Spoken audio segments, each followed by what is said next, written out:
with the ominous music as it plays. November 4th November, 9:30 a.m., the Old Bailey courtroom. It's very subdued whisperings today. Before we begin today, I have a brief announcement. As with the closed trial 10 years ago, some astonishing facts have come to light in these proceedings. The revelation that the well-known Reaper is actually an organization illegally executing its own brand of justice. And the discovery that a respected yard inspector was at its heart until he himself perished in an assassination plot. Well, I say to all members of the judiciary here present on the occasion that we will stop at nothing to uncover the whole truth behind these disturbing findings. I'm gonna keep your word on that, alright? Counsels, you will undertake this trial with the resolve to pursue the truth to the bitter end. I'm going to take you to your word there. Resolve. Yes, that's my intention. But is it Kazuma's? My lord, if I may inquire, the defendant may speak. Wow, it really is 3 weeks away from that, isn't it? On what grounds is Kazuma Asogi permitted to continue in his role as prosecutor? I was gonna say, he's kinda involved now. Yes, he may not have killed the guy, but he is technically involved. He has admitted to colluding with the victim in a plot to assassinate an innocent man. He shouldn't be enjoying the privilege of freedom, let alone be leading the prosecution. I submitted a written petition to Lord Strongheart, requesting that judgment of my transgression be delayed by 1 day. You did what? In today's proceedings, I intend to expose everything. My whole life for the last 10 years has all been leading up to this 1 day. Kazuma. Whatever the outcome of this trial, I give my word that I will accept whatever punishment is deemed appropriate, however severe. And I suggest you prepare yourself for the same, Reaper. Kazuma is bristling with hostility today. I get the distinct impression we're heading into very dangerous territory. Getting into the Shark Tank, let's go! Is that really even Kazuma-sama standing before us? As an extreme exception to normal practices, I have granted this prosecutor's request. The defense finds this acceptable, I presume. No, normally, but best friend points, I guess. Yes, my lord. In that case, in the name of Her Majesty the Queen, I hereby declare this court to be in session again. We resume the closed hearing of Baroque Van Zeeks. The defense is ready, my lord. The prosecution is more than ready. Very well then, this preamble has taken long enough. Prosecutor Asogi, begin. Fight! As you wish, my lord. The prosecution calls the first witness to the stand. Bring Seshiro Jigoku into the courtroom. At last. Then we've reached the final battle. Have we? He's putting literally everything on the line now in order to get to the truth. Come on, Ryunosuke. It's time for that steely resolve, because this is going to test it to the limit. You're gonna have to match Asogi over there, buddy. Witness, state your name and occupation for the court. So it was you who issued this, was it? Your subpoena. I did what was necessary. Well, look at what the young man has become. I didn't think I'd see the day when you take that tone with me, I must say. The witness will ensure his response are pertinent to the question asked. My name is Seshiro Jigoku, a Supreme Court judge from the Empire of Japan. 16 years ago, this man came to London as a visiting student. 6 years later, he returned to Japan.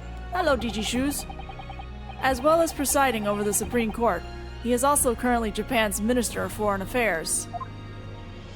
I am, of course, fully aware of Mr. Jigoku and his preeminent roles. I invited him personally to the International Forensic Science Symposium as a representative of his country. I hear he also played a key role in the conclusion of the Anglo-Japanese Treaty of Friendship and Navigation. Ha! It was a great honor to be involved in the negotiations. I put my all into that treaty. Judge Jigoku, I must ask. Well, I never. Fancy the young murdering student turning up here of all places. You acquitted me yourself. And now, I'm a practicing defense lawyer. Yes, and full of self-importance like your friend across the courtroom. I see. You came here to London by invitation to the International Forensic Science Symposium. But then, without informing anyone of your plans, you took flight to France. Took flight?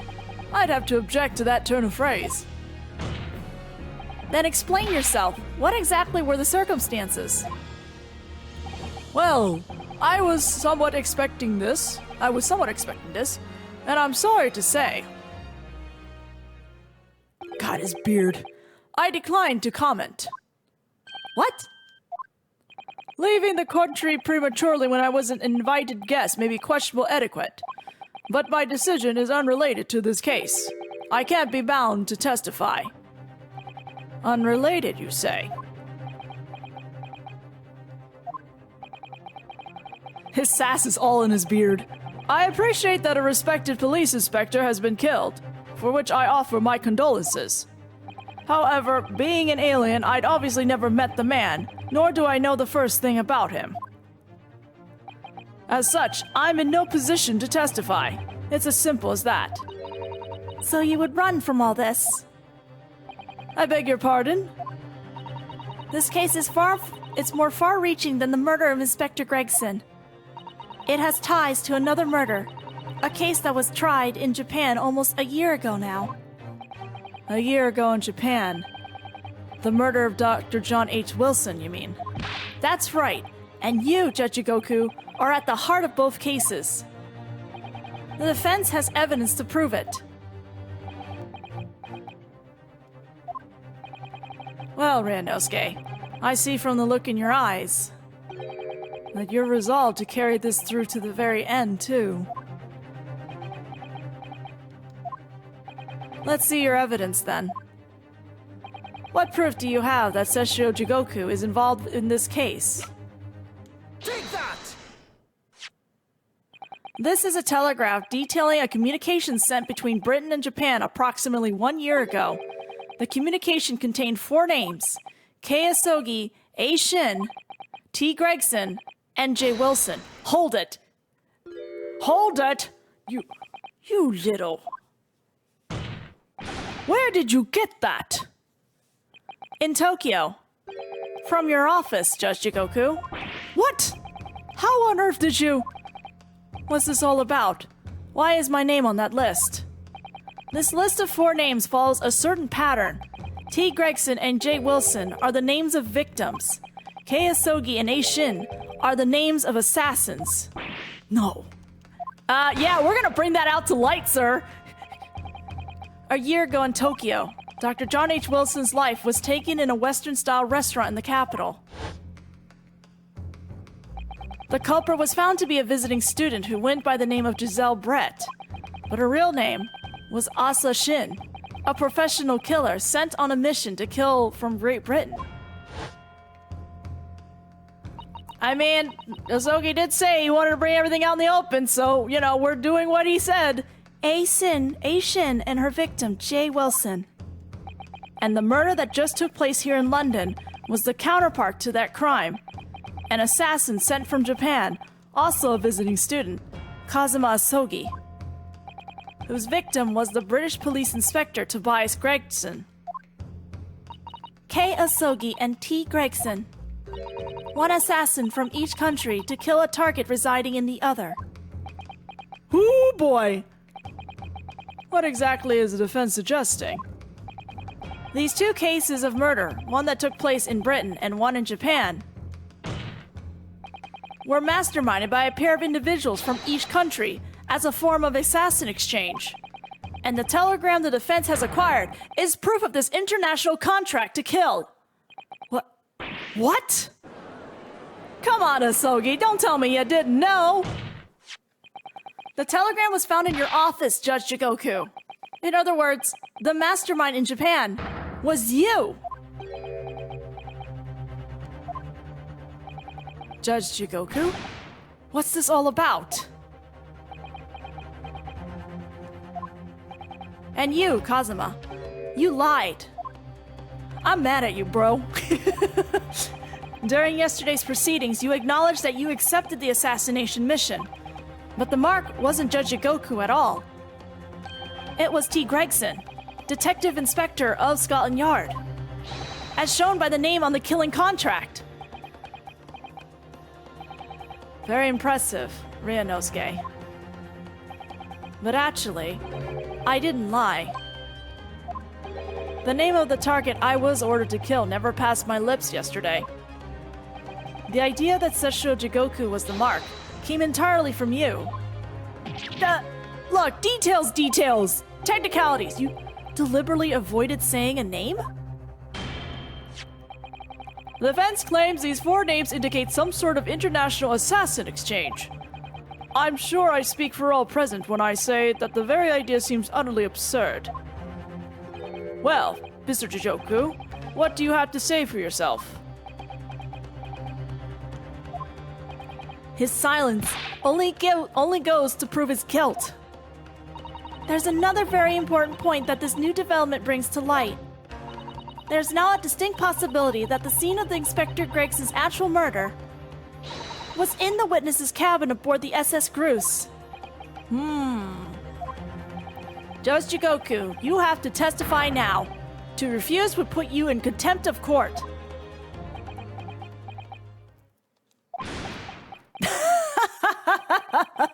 There's no need for quite such a vicious stare, young man. Very well then, as a parting gift to you all, I'll tell you everything I know. Frickin' Naruhodo is aggressive today. Forget Asogi. Naruhodo's diving. It seems this Japanese gentleman has information that the court must hear about the alleged assassin exchange in the events of the night of the 31st October. Present your formal testimony now. As you wish, my lord. And they're gonna both sound the same because I can only make so many different deep men voices. This is the old man trial, I swear to God. The assassin exchange. It's true that Kazuma Asogi was assigned the assassination mission 1 year ago now. The target was Inspector T. Gregson. That was a condition of the British study tour. However, in the end, something happened that meant the young man was unable to carry out his mission. He quote-unquote kinda died.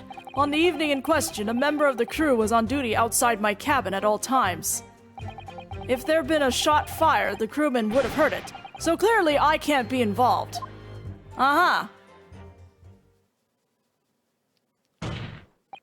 So you admit it then?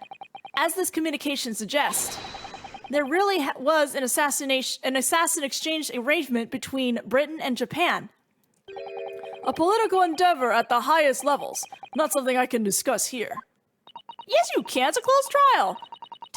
To use such a worthy practice as foreign study to coerce somebody to commit murder. It's the most appalling thing I've ever heard. Appalling? Well, it's easy to judge. Pardon? Asogi had a reason for taking his sword to that British inspector, you know. What? Which is why he accepted the mission in the first place. Isn't that right, Counsel? Kazuma-sama. Judge Jigoku, if you are the mastermind behind this operation in Japan, then tell the court the identity of your counterpart in Britain. I'm not obliged to divulge that information. As I said yesterday, I killed nobody.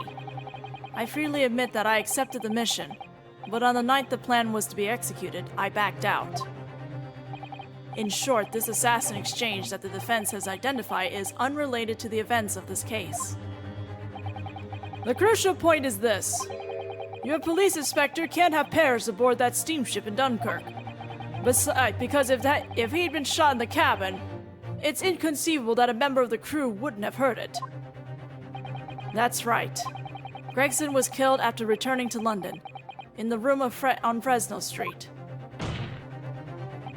And the perpetrator of the crime was the Reaper, Baroque Van Zieks. The prosecution's accusation remains unchanged. To think that a seemingly innocent foreign exchange program was a facade for such Machiavellian dealings. Clearly, it's a plot only a government minister and high-ranking judge such as the witness could hope to execute. Hey, what are you, Strawheart? Well, I seem to recall that it was someone on the British side who controlled everything. God, I love Jigoku's, thinking animation. Be that as it may, it is not the place of this court to pursue this villainous assassin's exchange plot. It's not? We are concerned only with the tangible events pertaining to the murder of Inspector Gregson. Is the defense clear on that point, counsel? Yeah, sure. Yes, my lord. I'll keep that in mind as I cross-examine the witness.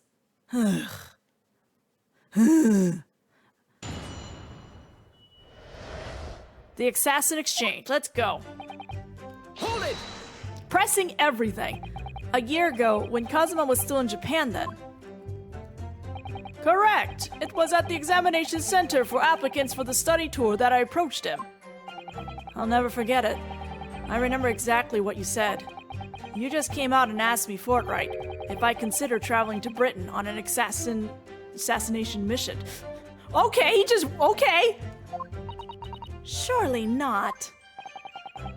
I thought it was a joke at first, of course, but then it was made clear to me that if I didn't accept, I wouldn't be considered for the study tour. Ooh! Baby slap! So you agree to it, just for that?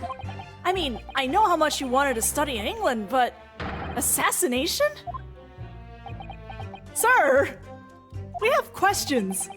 The Empire of Japan had accepted a proposal from the British Empire at the time, an agreement to send a student from each country to the others to deepen cultural understanding and friendship. And murder! But behind the scenes, the chosen students were to be given assassination missions. Yes, one of them actually trained killer, the other not. I don't know how that was a very valid choice. Look, Kazuma is a very determined man, but he's not a killer. Yet. Ish. Not really, no.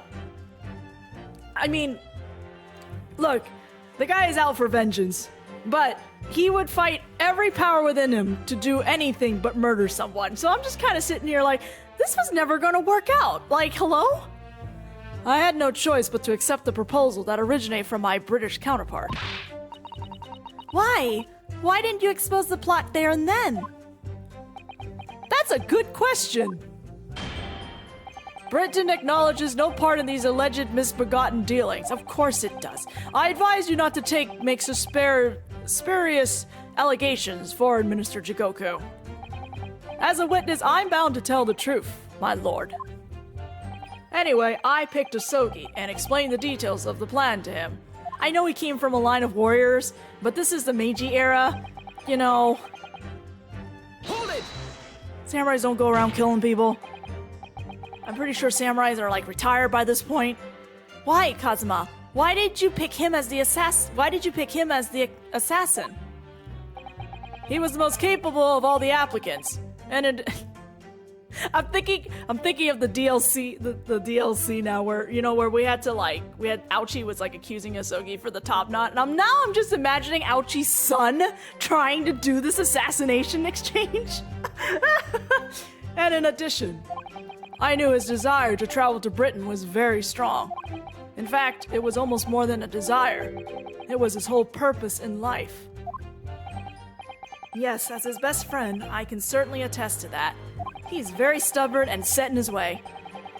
The way he threw himself into his studies, the way he pursued becoming qualified as a lawyer, it was all ultimately for that one single goal of being accepted on a study tour to Britain.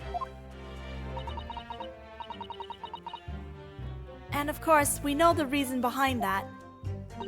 He was determined to find out for himself the truth about his father, Genshin Asogi. There's nothing I wouldn't have done to get here. Oh, so you would agree to killing then? Like actually killing someone? Be that agreeing to assume the role of an assassin, or betraying people's trust. Oh, honey. Well, you certainly did a fine job of betraying mine, Asogi. I kind of want a screenshot of that. Holy shit. Holy shit. I never got this dialogue. When we got to this point, the script did not have me press everything, so this is actually new dialogue for me. Fresh hell. This is fresh hell. But why was Inspector Gregson the target? I have no idea. Those were the orders from Britain. I was in no position to question them. You have no idea. Really? I find that hard to believe. Oh, do you? Judge Goku was once a visiting student here in Britain himself, of course. Perhaps he has some connection with Inspector Gregson from that time. The defense really ought to catch up. With what? With the fact that the assassin exchange has absolutely nothing to do with the case under scrutiny here. Absolutely, positively nothing. Yes, I've already admitted to recruiting Asogi. Hold it! I presume you're referring to the incident that occurred during Cosmo's passage to Britain in January.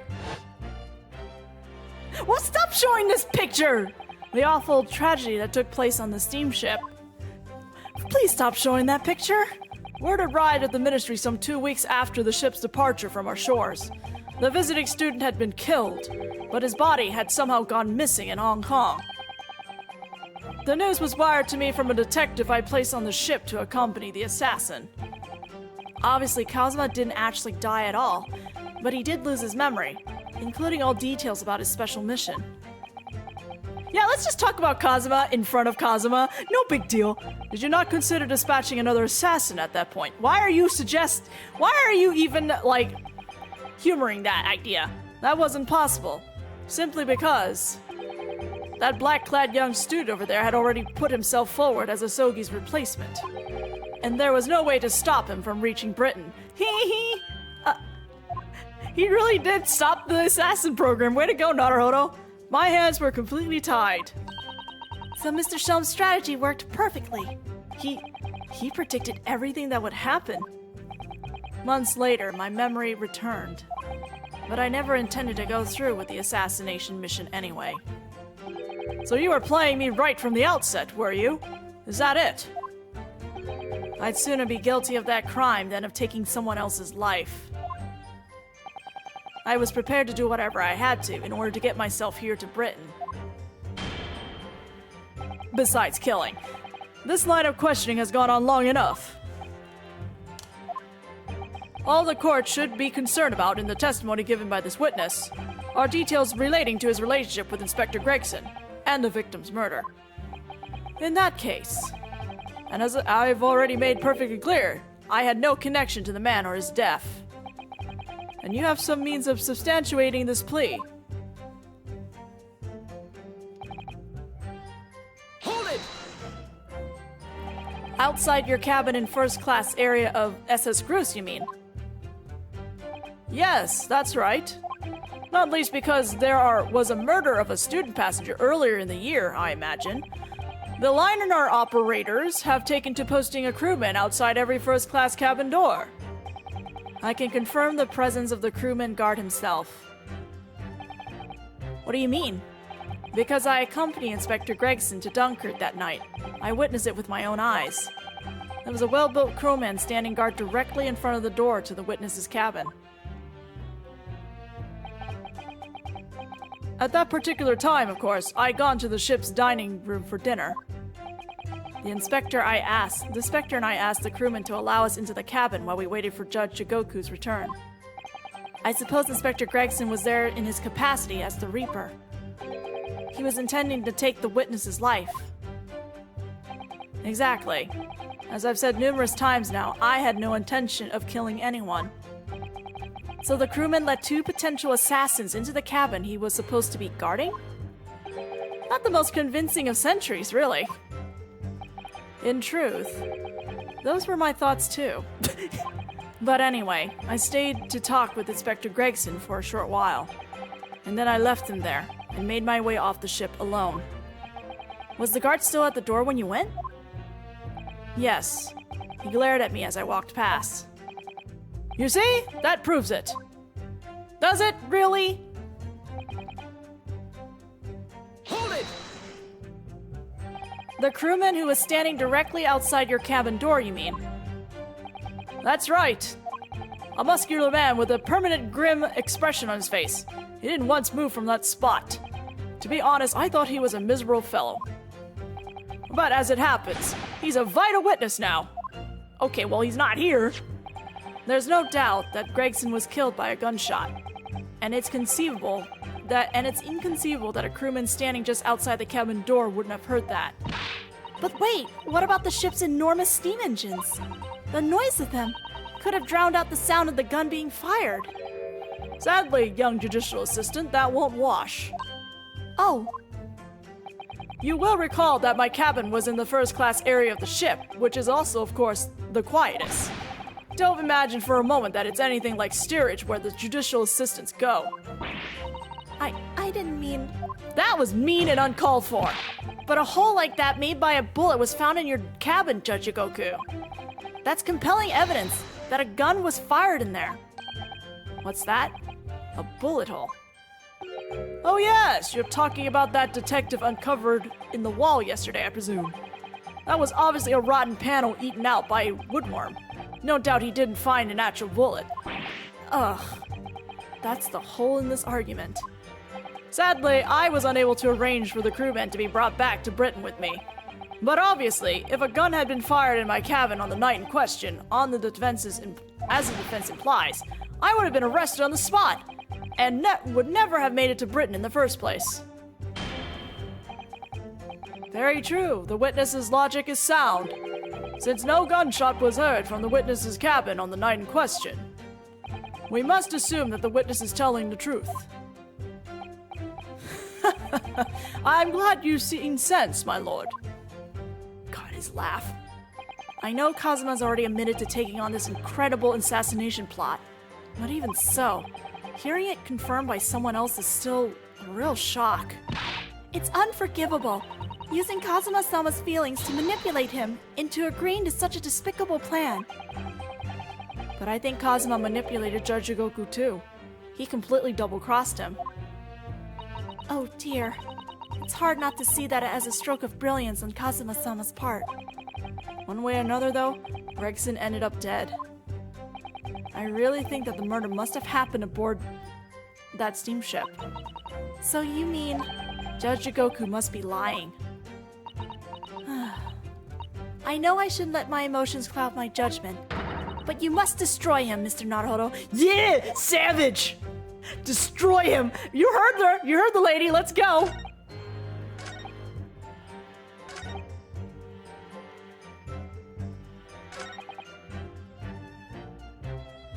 I'm not sure which one I'm supposed to present to, but give me a second because I want to save the game anyway.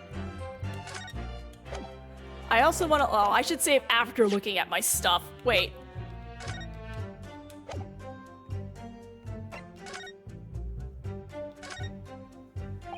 You see these little things all over the place, don't you? It's the part on the top of a pocket watch that you twist to set the time, isn't it? It's called the crown, I believe. A watch would be quite useless without one. The crown? Like what sits on top of a Marmok's head? That's a very grand name for such a tiny part. But actually... Yes, Mr. Naruto? If this is a crown, I have a feeling I might have seen a Marmok around here somewhere with a very bare head.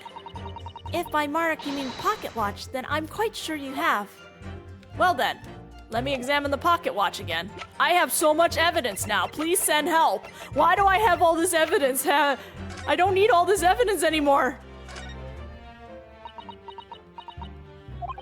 What do you think, Mrs. Sato? I feel sure I know exactly what will fit here. Really? I was just thinking precisely the same thing. We're about to see that little round component is actually part of Inspector Gregson's broken pocket watch. Really? I was just thinking precisely that too. Ta-da! a perfect fit. I knew it. All right, perhaps you knew it. I'll make a note of this new information at once. It's cabin on SS Cruise. It's now clear that it's the missing crown of Inspector Gregson's pocket watch. All right, so now we can connect that Gregson was there. Something happened. There's the tussle. There's too much evidence now. We're on 4 pages of evidence at the moment. Okay, let me go back and save one more time. Oh, I saved over that. That's not what I mean. That's not what I wanted.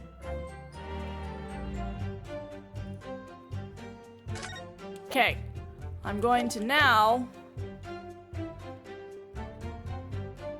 I'm going to present this. Objection! Yeah! Okay. I was like, is it the 4th testimony or the 5th one? The last one. Yes, as the court has heard, there was a crewman posted outside Judge Jigoku's cabin. However, we can be sure that, contrary to the witness's claim, the guard wasn't there at all times. What? I have here a notice of a particular event that was scheduled to take place aboard the steamship on the 31st. What? Where did you get that? In your rubbish bin. It's evidence gathered by Mr. Herlock Sholmes.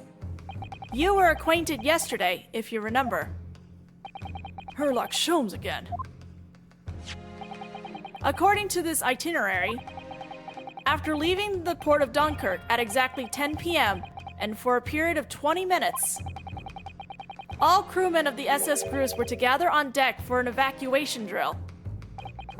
All crewmen were away from their post. And during that 20-minute interval, of course, any gunshots emanating from your cabin would have been heard by no one.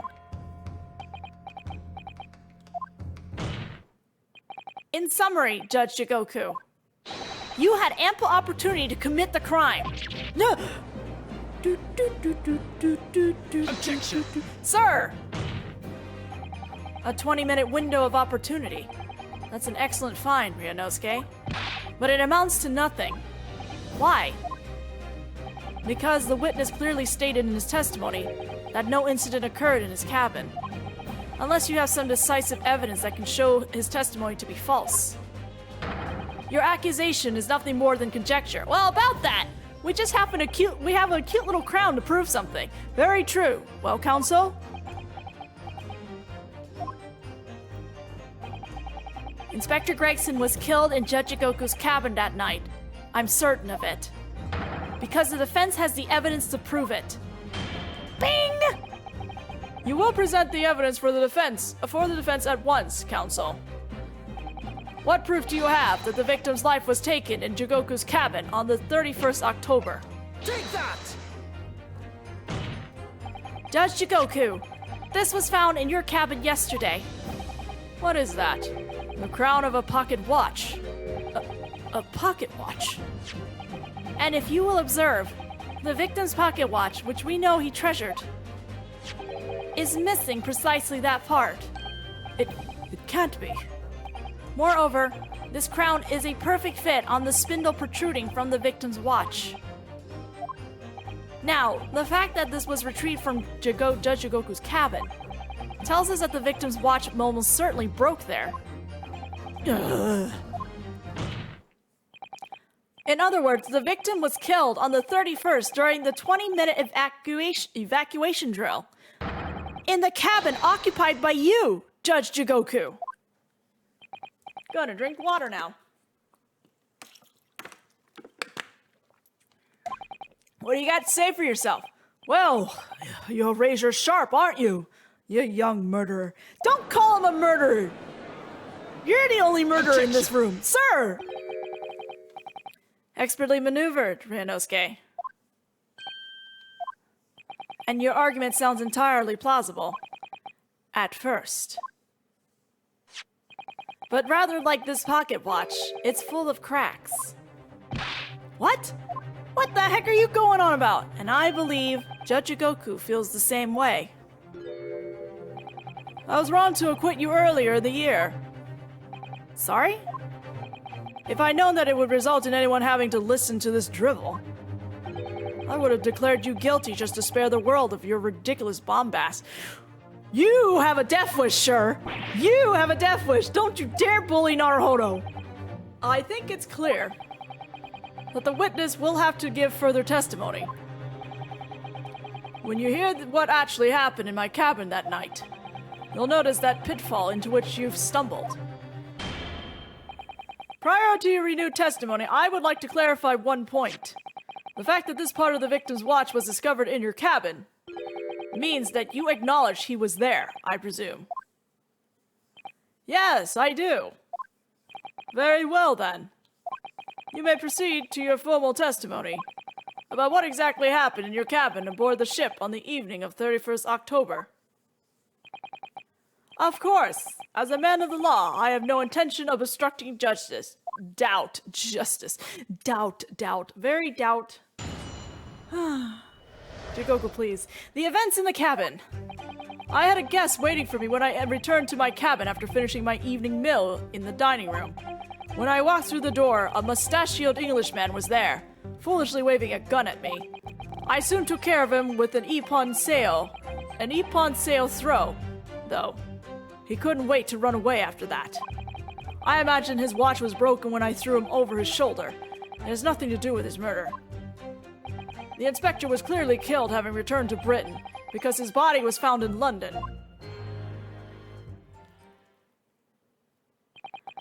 Ippon sail. Seoi. A common jujitsu martial arts technique in my country. I was careful not to use too much force, but the man obviously landed too heavily for his watch to take. So, Ryunosuke Naruhodo, I imagine you see the flaw in your logic now, can't you? What? The fact that the pocket watch was broken in the witness's cabin in no way proves that the victim's murder took place there. Ah! I've no doubt the inspector intended to kill me, but he didn't manage to pull the trigger. Oh, he did! I mean, there's still a bullet hole in your damn room. Yes, because he was merely the tactician, not the Reaper's hand of death. Well, the testimony appears to make perfect sense as far as I can tell. Let me express my gratitude for your understanding, my lord. But if this testimony holds, Judge Jigoku will be deemed to have had no involvement in this case. Well, counsel, I really see no reason for wasting precious court time here on a cross-examination. It's my right and I'm gonna use it. Sorry, my lord. The defense has a right to cross-examine, and I don't intend to squander that. You're an embarrassment to your countrymen, not knowing when you're beaten. But have I really been beaten? In that case, proceed, Mr. Naruhodo. Have I really been beaten, sir?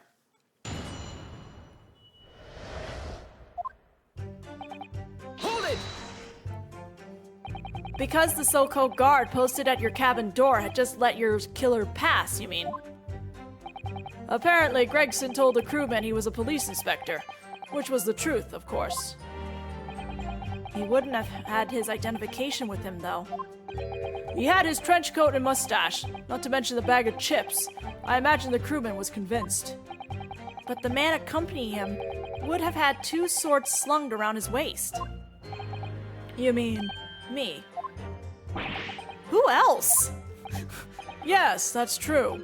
You would have hoped the sight of a few swords might have set off alarm bells in the guard's head. The point is, I left the cabin before its occupant returned, and I immediately disembarked the ship. Certainly, all I can tell you is that only the inspector was waiting for me when I arrived back at my cabin. And you entered without any inkling of suspicion. That's right, none whatsoever. Uh-huh. Hold it! Obviously, you're talking about Inspector Gregson. Yes, though at the time I didn't know the man's name, and there was no time for introductions. I value my life over manners. By which you mean that the inspector was there to assassinate you, I suppose. That was certainly the impression given by the gun pointing in my direction. But I've never seen the muzzle of a revolver shake about so much in my life. Anyone would think the man had never shot somebody before. Believe it or not, most of us haven't. Anyway, there was no time to call for the help of the crewman at the door, so I dealt with the man myself. Hold it! Even though the man had a gun? That was a very, very brave move, wasn't it?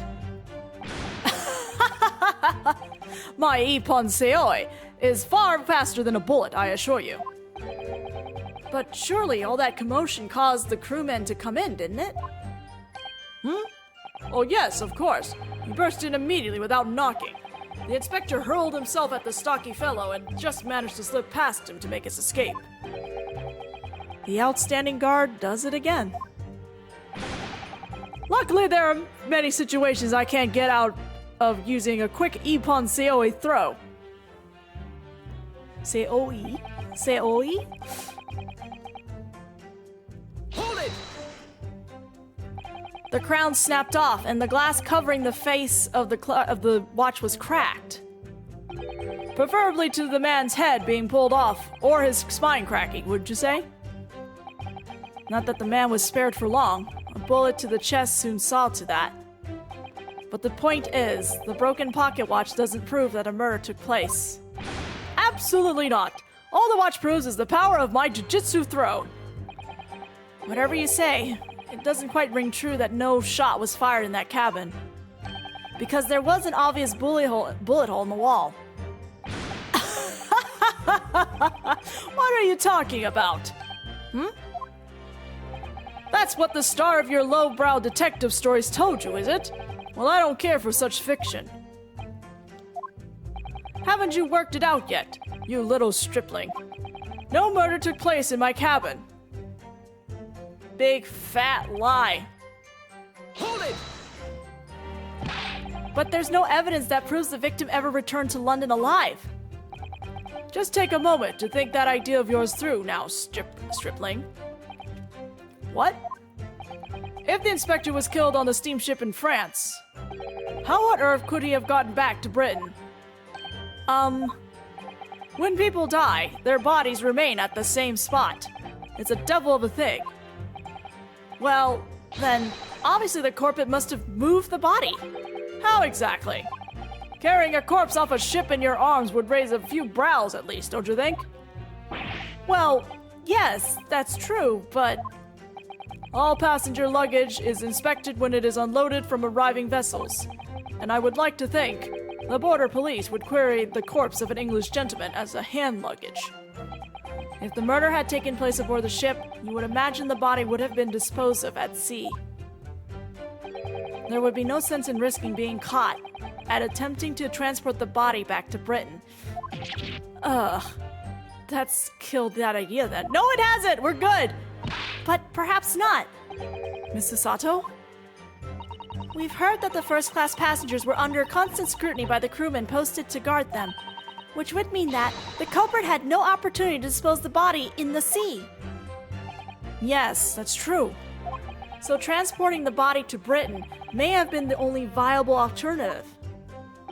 Dear me, you really are new to this, aren't you? I am not.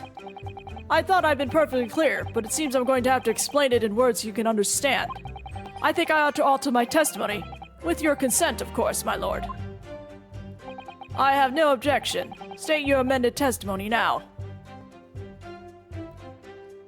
There's no possible way I could have transported the victim's corpse back to Britain. Hold it! Oh my god, I'm sorry, I'm just like, sir. There's an idea. Think about it, stripling. All passengers and crew disembark at the same time and pass through the same checks at the border. The symposium guests were then driven straight to the hotel in carriages organized by the ministry. And we met you as soon as you arrived at the hotel. So you did? Well then, remind me, did I have a corpse over my shoulder at the time? No, but you sure had a large trunk. What? No. So we're in agreement then. I couldn't possibly have brought the inspector's body back to Britain. Unless, of course, they've developed some clever device these days to instantly move things from A to B. First, it's called a fridge, and second, it's a large trunk. Funny you should say that. Professor Harebrain's invention didn't actually work, if you remember, Mr. Naruhodo. Yes, of course. The defense has become unusually quiet, I noticed. Well, yes, because there's really nothing more to say. So that's his story. Well, I suppose if you think about it, whenever you drop a teacup in the office and it breaks, we don't say Mr. Naruhodo must have been murdered there, do we? Is that a veiled threat about what might happen to me if I break another one? He's breaking teacups! And the fact that Inspector Gregson's body was found in the little room on Fresno Street. If he really was killed in Judge Jigoku's cabin, the body would have been moved somehow, obviously. Transporting a dead body over a country's border, that would be impossible for the majority of people. So there must have been special circumstances that made it possible for the culprit then. That could be a vital realization, I think, Mr. Naruhodo.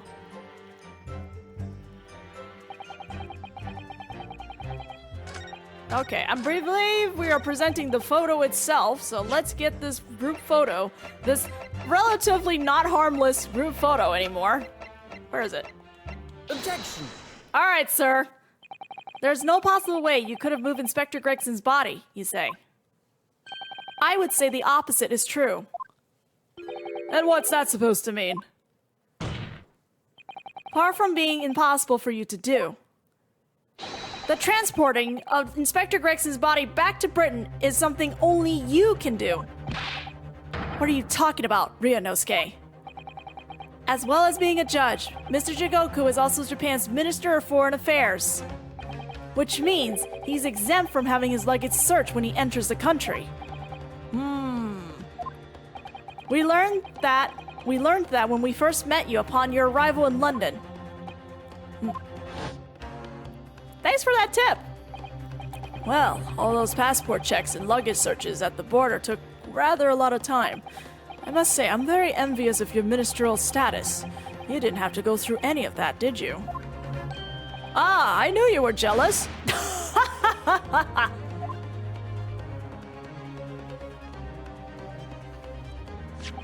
I presume you recall this, Judge Jigoku. It's a photograph we took in the foyer of the hotel to mark the occasion. As the court will note, you have with you your large travel trunk. Large enough, in fact, to have a corpse inside. Mr. Naruhodo, surely you're not suggesting... I'm afraid I am, yes. 3 days ago, when we were chatting innocently with the new arrivals from Japan in the hotel, the body of Inspector Gregson was just meters away from us, inside Judge Jigoku's trunk. Such an inconspicuous item, isn't it? Order, order, order in the court. I'm skeptical, counsel, that a grown man's body could fit inside even the largest travel trunk. It could. Because I happen to know that the witness himself, a man of considerable size, fits inside his trunk. And verifying that would be extremely simple, wouldn't it, Judge Jigoku? But inside his trunk? How horrifying. And after we'd spoken with you at the Great Waterloo Hotel, you had the opportunity to visit the apparent scene on Fresno Street, taking your trunk with you in a cab to deposit the inspector's body. I don't have to listen to this nonsense. Dr. Gore, the coroner who examined the body, has confirmed the possibility. She's acknowledged there are signs that steps may have been taken to disguise the true time of death. The onset of the body's decompositions could have been delayed by storing it in a refrigerator. Counsel, as I remember explaining yesterday, refrigerators of the requisite size are few and far between. Yes, I'm sure they are. But one place they're certainly found is on a large ocean liner. Such ships are equipped with electrically refrigerated cold rooms to keep food fresh on their long sea voyages. And the SS Grus is no exception. Professor Mikatoba told me about it only yesterday. Well, Judge Jigoku?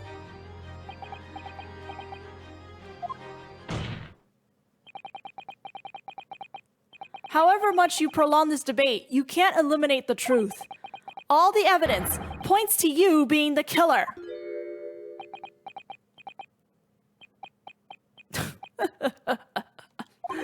Well, this is all very heartening. I could see that it was a wise move, letting Asogi and you embark on this study tour.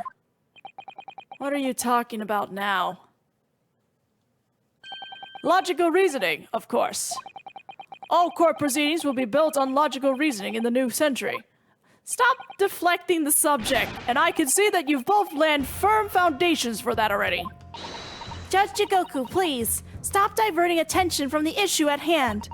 The defense has made an accusation against you. How do you respond? Respond? There's really no need for me to respond, is there? Why ever not? Because before you can even begin to answer the question of when the victim was killed, you must first establish one key fact. Where was the victim killed? It's quite logical. The actual scene of the crime. The prosecution's stance is unaltered. The killing took place on Fresno Street when the gunshot was heard. As the accused, Baroque Van Zeeks shot the victim at point-blank range. Man, this argument is very weak now, Asogi. Since no tangible evidence exists to disprove the prosecution's claim at this time, the defense's deductions amount to little more than an elaborate fairy tale. Oh god, I remember now. I think fish and chips saved the day, right? I'm afraid that's how the logical reasoning the British are known for really works, young stripling. The victim was shot in that little room on Fresno Street and died instantly? I'm afraid it's the prosecution's claim. That's the only fairy tale here. How can you say that? Quite simply, because that claim directly contradicts a certain piece of evidence in our possession. Very tantalizing, counsel. I think you had better explain yourself to the court, don't you? The prosecution claims that Inspector Gregson died instantly when he was shot at the scene on Fresno Street. But this evidence clearly contradicts that claim. I don't know what I'm presenting. Hold on. Where's the... Oh, I don't have a photo of Gregson?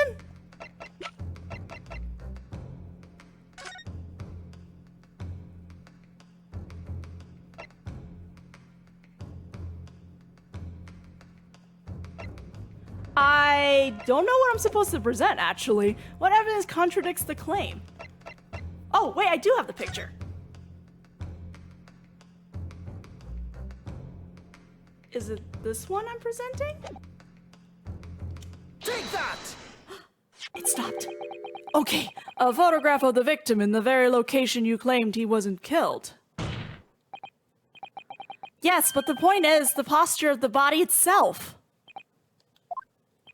If Inspector Gregson had been shot there in that room, it's out of the question that his body would have been curled up in a ball like that. Objection! I'm sorry to disappoint you, but your logic is flawed.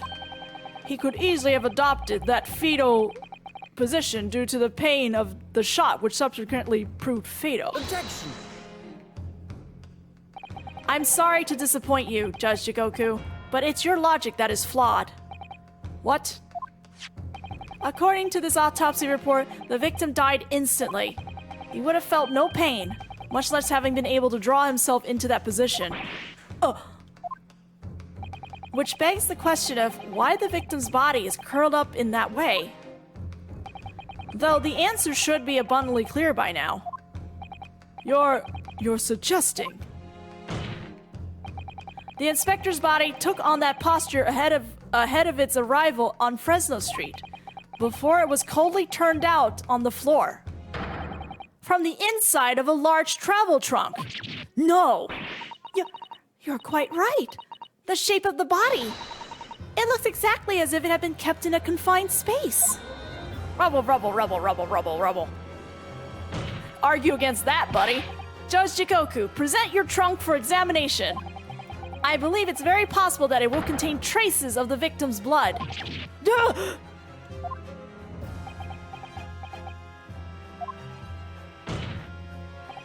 Present my trunk! I refuse! What? On what grounds? I'm the Minister of Foreign Affairs from the Empire of Japan. I shouldn't have to put up with this treatment just because of some stripling's baseless accusations. Are they baseless? Yeah, the screen is indeed shaking.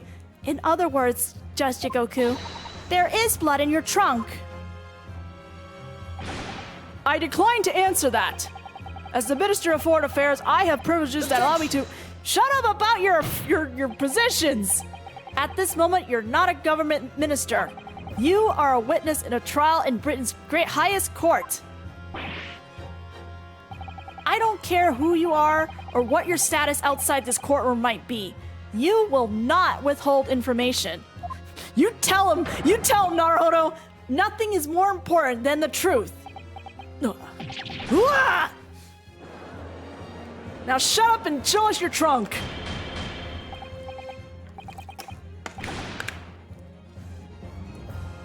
Order! Order in the court! Well, Mr. Jigoku, what's it to be? You can't be serious. You did it? Have you no shame at all, Kazuma Asogi? What? Well, are you gonna turn the blame on him now? Very well. I admit it. I did bring the inspector's body into the country. Inside my trunk. Exactly as postulated by the defense. What? Dear God, outrageous. So it was you. You admit... No, I admit to nothing more than what I've said. Oh, he's gonna turn this on Kazuma! Of killing the man, I certainly have no recollection. What on earth is that cryptic statement supposed to mean? I merely disposed of the inspector's body, which was left in my cabin, in order to avoid unwanted attention. As the judicial assistant over there pointed out, I had no chance to throw it into the ocean. So, I decided my only option was to bring it into Britain with me and dispose of it somewhere else. Act surprised, Strongheart. You can't still deny it. If you didn't do it, then who on earth did kill the man? Yep, he's gonna turn us on Asogi. As you know, there was another person in my cabin that night. He had the opportunity. And moreover, he'd already accepted a mission to take the inspector's life. Oh! That's right! Who else could it have been? It was you, Kazuma Asogi! You... Ooh! I never thought you'd stoop to this, Seshiro Jigoku. You've taken the words straight out of my mouth, Prosecutor Kazuma Asogi. You thought by leaving the body in my cabin you could pin the crime on me, did you? Oh great, now I'm gonna have to save Kazuma's ass now? Well, the prosecution counsel has already admitted to visiting the witness's cabin on the night in question. Yes, on an assassination mission, no less. You wouldn't... I would! Because I'm an ass! So, what do you make of that, young stripling? You've heard my testimony now, and that's all I have to say on the matter. I'll admit to nothing more.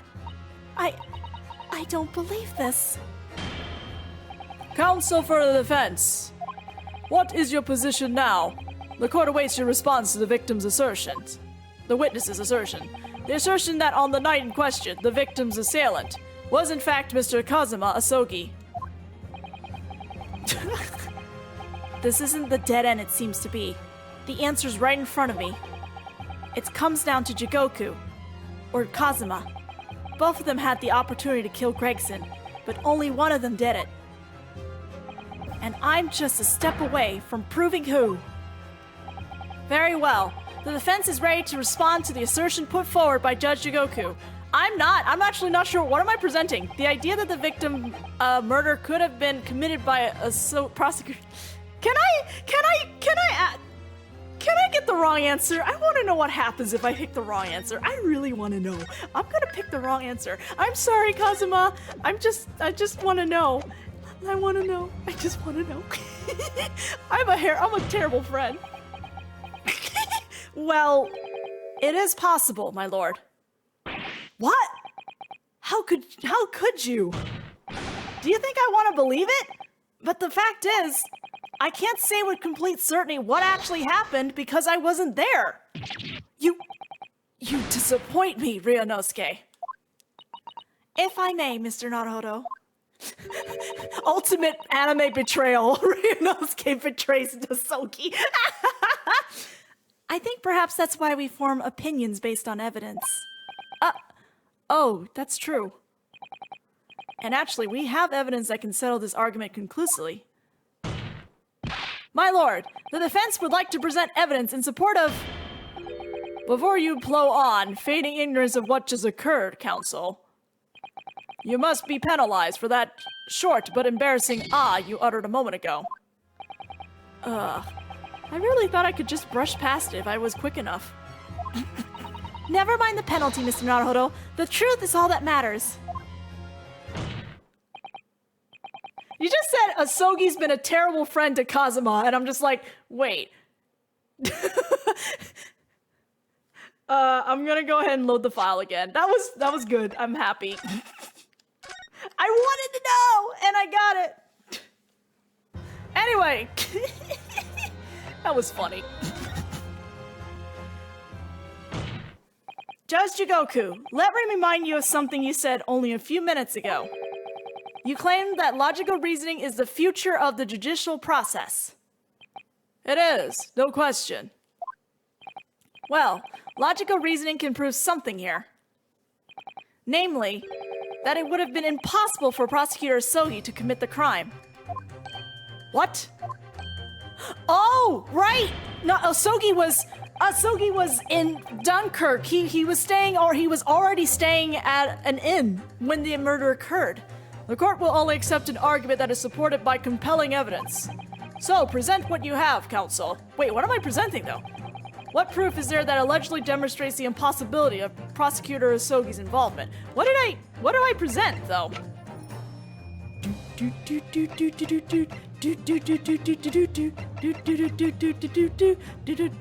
This? Take that! I'm sorry, I don't know what I'm presenting! I know what I need to explain, but I don't know what it is, Kazuma! I'm sorry! Don't judge me! You're making the evidence weep here, Ryunosuke Naruhodo. Sorry? Every piece of evidence has a role to play in arriving at the truth. They're not playthings you can toss around the courtroom for entertainment. Ah! Look, I don't know what I'm presenting! Never mind the evidence. You're about to make me weep, Mr. Naruhodo. Oh no, I can't upset Susato-san, or I'll end up being upset too. Okay, sorry. We know a member of the crew was on sentry duty outside the first-class cabins nearly all the time. So as long as the guard was there, it would have been impossible to fire a shot without being heard. And that very much narrows down when the crime could have been committed. Okay, but... the court will only accept an argument that is supported by compelling evidence. So present what you have, counsel. What proof is there that allegedly demonstrates the impossibility of Prosecutor Asogi's involvement? I'm trying to explain that he was in Dunkirk that night. What do I present?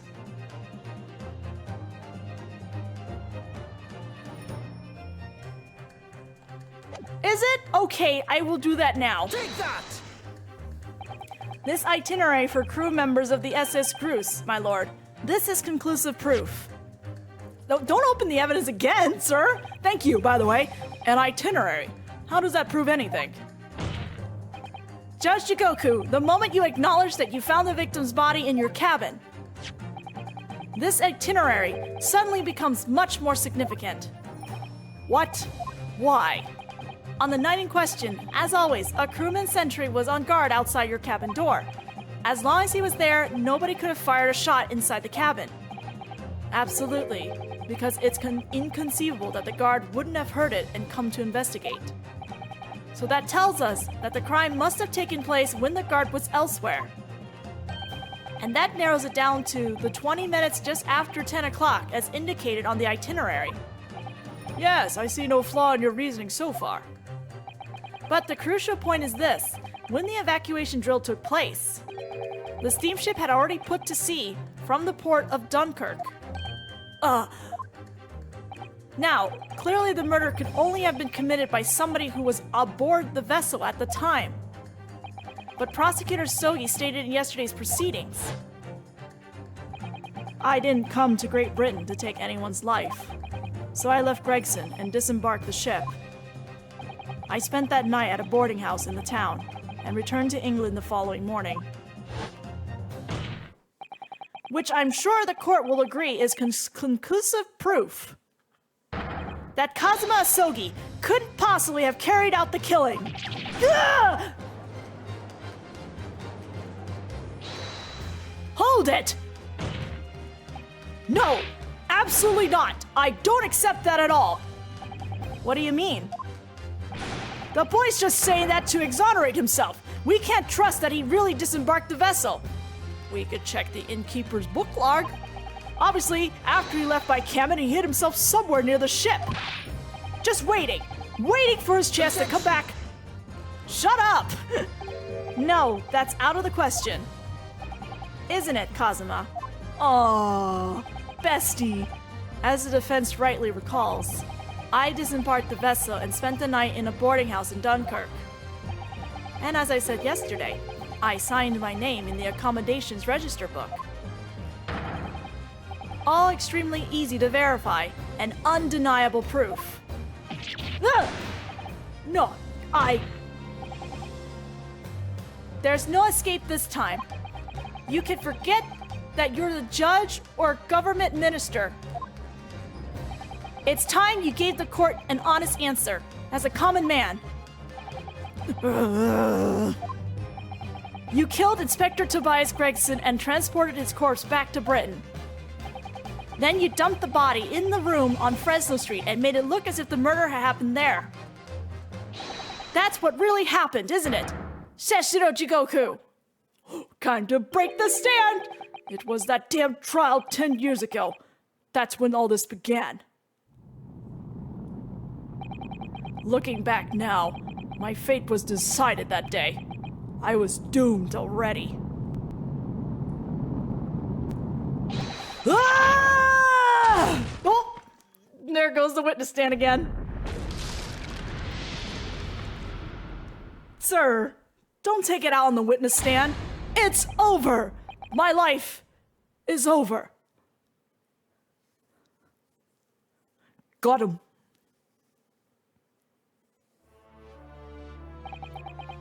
A British assassin is to eliminate a professor in Japan. A Japanese assassin to eliminate a detective in Britain. Both assassins will use diplomatic immunity to evade conviction and return safely to their homelands. The assassin exchange request arrived from Britain about 1 year ago. Though it was hardly a request, it was a demand. And for that, you decided to recruit Mr. Asogi. But things didn't go according to plan. Your chosen assassin never made it to Britain. And you found yourself unable to dispatch a replacement. Because I was already on my way to Britain at that time, in Kazuma's place. This track is great, by the way. And that left me with only one option for carrying out my obligation. To eliminate the mark myself, personally. Of course, there was but a single opportunity for me to do that.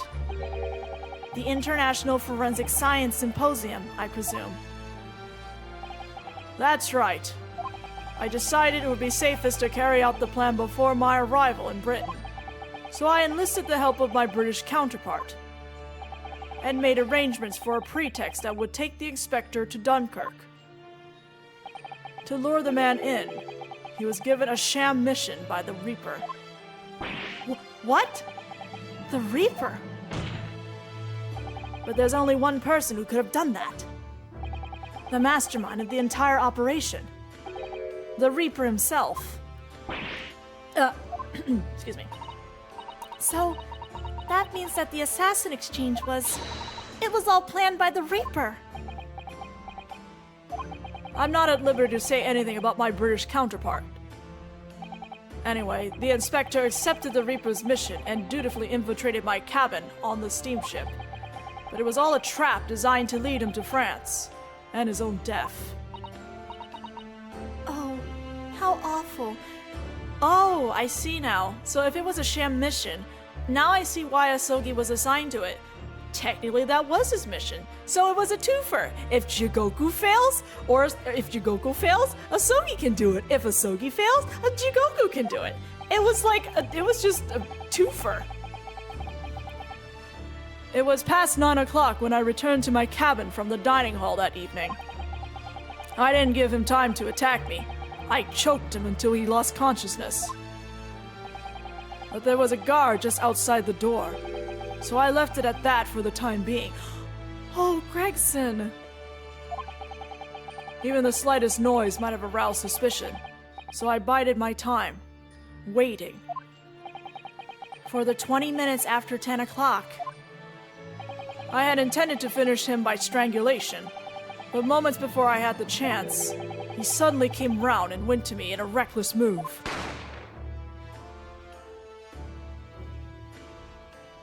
I'd received the British-issue gun 16 years earlier, being a member of the judiciary as a visiting student. You know, maybe we should stop giving people in power weapons. I never imagined I have to use it for something like that. So the revolver belonged to you, does it?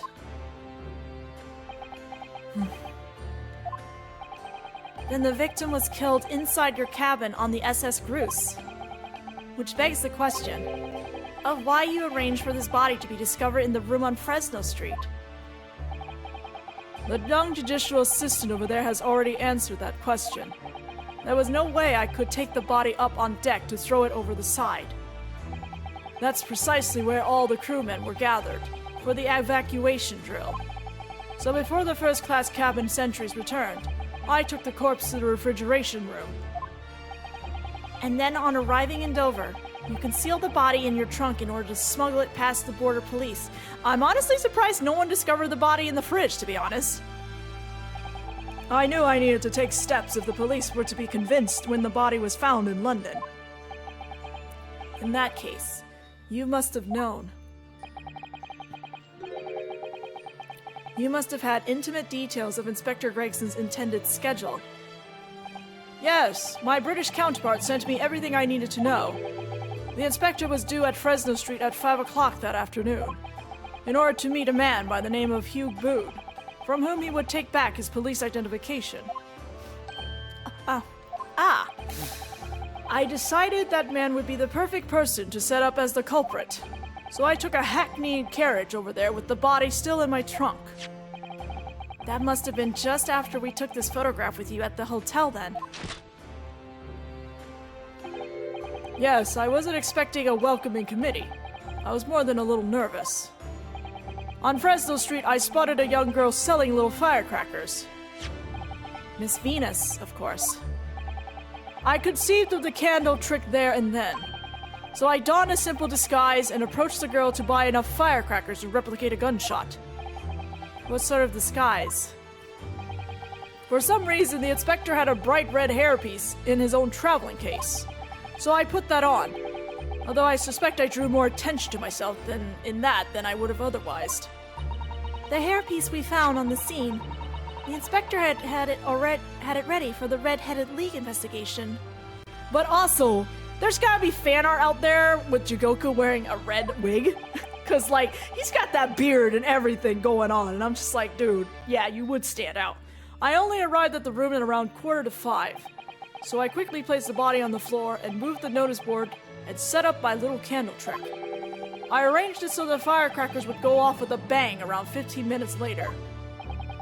So that Mr. Boone, who was due to arrive at 5, would walk straight into a trap.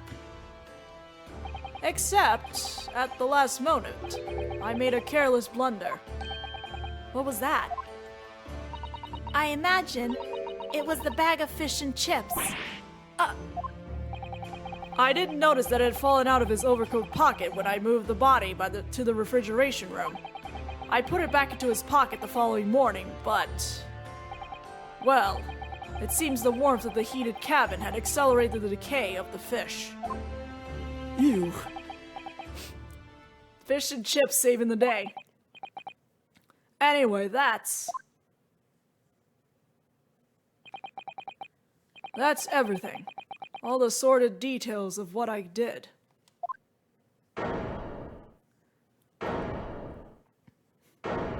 Everyone's gonna be yelling at the Nightbot whenever you say Gregson.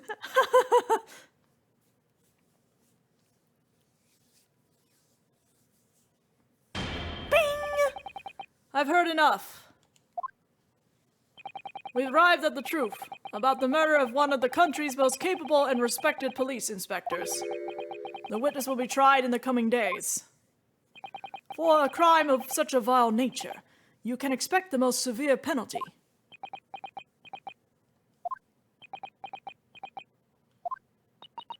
An exchange of assassins. What a foolhardy idea. Mr. Jigoku, one last detail. Who was your counterpart in Britain? Who was the mastermind behind the assassin exchange? Nothing you say now can make matters any worse for you. Just tell us. Enough! I've already told you that I cannot say. Even though as things stand, you may very well never set foot in your homeland again.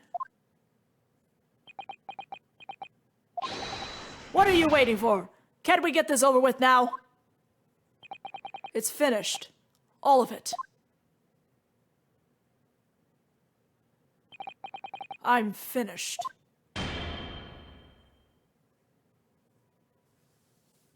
Then, in the name of Her Majesty the Queen, I now pronounce the findings of this court. This man before us has admitted to the willful murder of Tobias Gregson.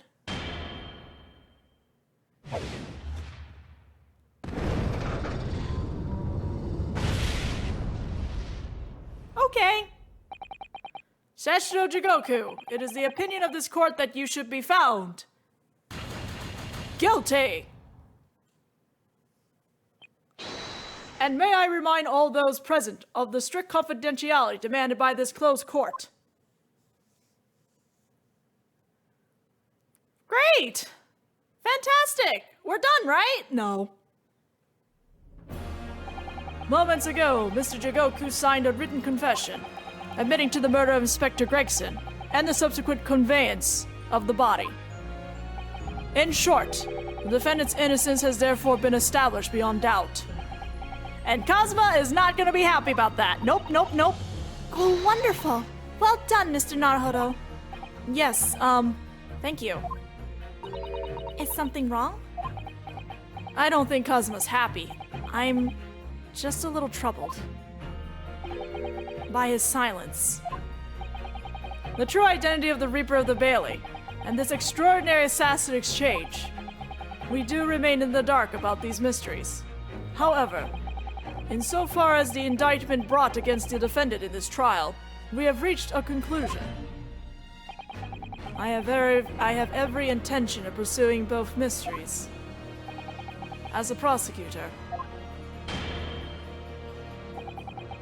As you wish, now for the formal adjudication.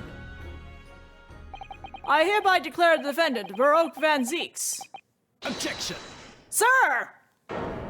There it is! The prosecution calls for the adjudication to be deferred. Counsel. The accused innocent hasn't been fully established at all, and therefore it would be wrong to deliver a verdict at this time. That is the prosecution's unwavering position. What? But Judge Jigoku has already confessed. Nevertheless, Baroque Van Zieks has committed crimes for which he must be punished. Well, it would appear you have information that the court needs to hear, Prosecutor Osogi. Certainly, the murder of Inspector Gregson was actually carried out by Seshiro Jigoku. But it's clear from the witness's testimony that he was coerced into complying with the plot. Into the sick, merciless assassin exchange. That may be true, but... So what I want to know is, who coerced Jigoku? Who was pulling the strings? The victim went to France having been ordered on a mission of the Reaper for the Reaper, only to be murdered. In other words, the mastermind behind the assassin exchange is someone in a position to give such an order. You didn't, Kazuma, you didn't consider that maybe you should go higher in that case? Not just the prosecution? I don't know, maybe go higher to, like, Chief Justice level, maybe? As we've already established, the Reaper himself. Well, certainly, that would appear to follow. The prosecution hereby formally accuses the man in the dock, Baroque Van Zieks, of being the Reaper of the Bailey. And furthermore, I'm going to prove his guilt, beyond all reasonable doubt. What? What? Nah? I don't know why you're surprised at this point. Order! Order! Order! The Reaper of the Bailey is a long-standing mystery, Counsel. Are you suggesting you have some new information with which to build a case? Scotland Yard has already investigated Lord Van Zieks very thoroughly in that regard, and they found no evidence whatsoever to substantiate the claim that he is the Reaper. Perhaps, but circumstances have now changed. What do you mean? It's already been established that the assassin exchange was negotiated with Jigoku by the Reaper himself. Which means we now have a new line of questioning by which to identify definitively the man's identity. That is the prosecution's intention here. I must say I'm surprised by quite how tenaciously you appear to want to besmirch my name. Why are you surprised? He's really mad at you, Baroque. You are guilty of an unforgivable crime, Lord Van Zieks. And I will bring you to justice for it, whatever it takes. I mean, yeah, you kind of killed my dad, you know. That explains Kazuma's silence before. He'll stop at nothing to finish what Lord Van Zieks unwittingly started 10 years ago. Very well. Whilst it's extremely irregular, I will on this occasion grant the prosecution further opportunity for witness testimony. The defendant will disclose any and all involvement he has had with the Reaper and the assassin exchange. Excuse me. I thank you, my lord, for guiding the court so wisely. I hereby declare this court to be in session for a supplementary hearing.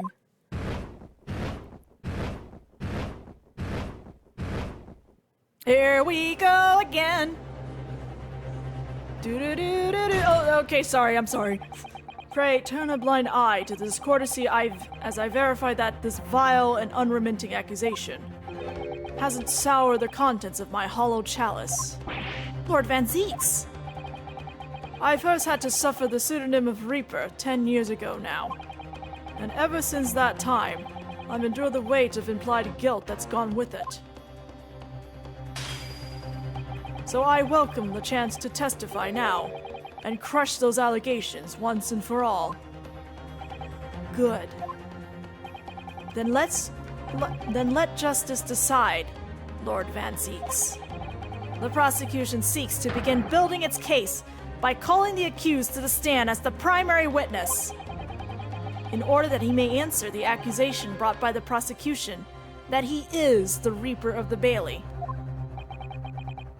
And what says the defense? Putting the defendant in the witness stand can be extremely dangerous. And Kazuma-sama is so emotional at the moment, he's not thinking logically. You're right that he's not himself. But I knew it would be like this. And I came here today, determined to face him through whatever might arise. As a lawyer, and as his friend. Then that's what we must do. The defense has no objection, my lord. Very well. Defendant, you will take the witness stand and give formal testimony on the subject of your involvement with the Reaper and the assassin exchange. As you wish, my lord. Do kill each other, right? Strong's just like, man, just murder each other. Make my job easy. The Reaper and the assassin exchange. I never taken the life of another, nor have I instructed another to kill. I've been investigating the truth behind the Reaper for years, and I was aware of Gregson's involvement. That's the reason why I went to Fresno Street that day, and how I came to discover the body. The point is, no common thread exists between myself, Gregson, and Dr. Wilson. Clearly, therefore, there's no reason to suspect me of being behind the assassin exchange. I will present the professor case, because that's all connected, so you deny all accusations by the prosecution. Both that you are the Reaper of the Bailey, and that you masterminded the assassin exchange. I acknowledge that the public at large believe me to be the Reaper. However, that's a fallacy, which I alone am in position to forswear. Naturally, the prosecution believes the testimony just given by the accused to be untrue. Ryunosuke Naruhodo. Yes? Let me ask you, why are you here? What really brings you to this courtroom?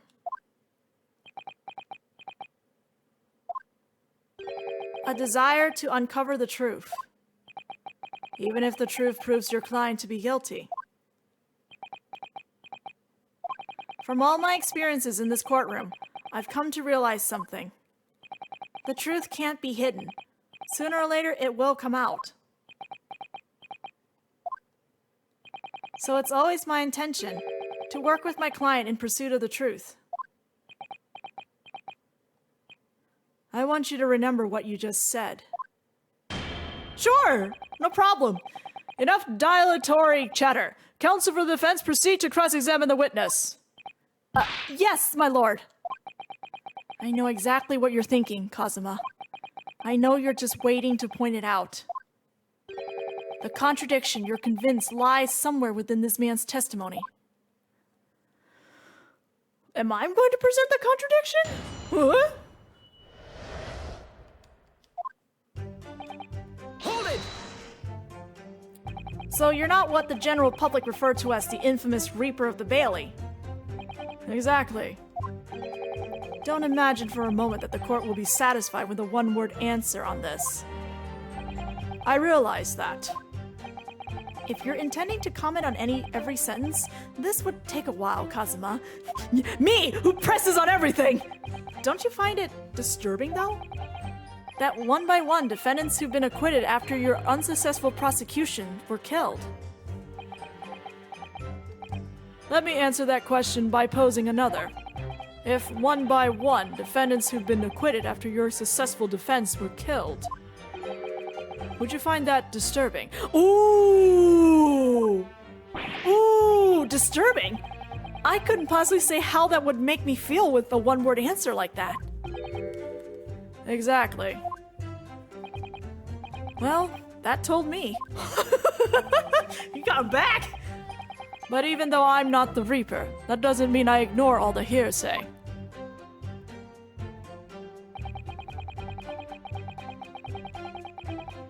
Oops. Hold it! You say for years. How long exactly? Since the very first time the Reaper's influence was felt in this courtroom. 10 years ago now.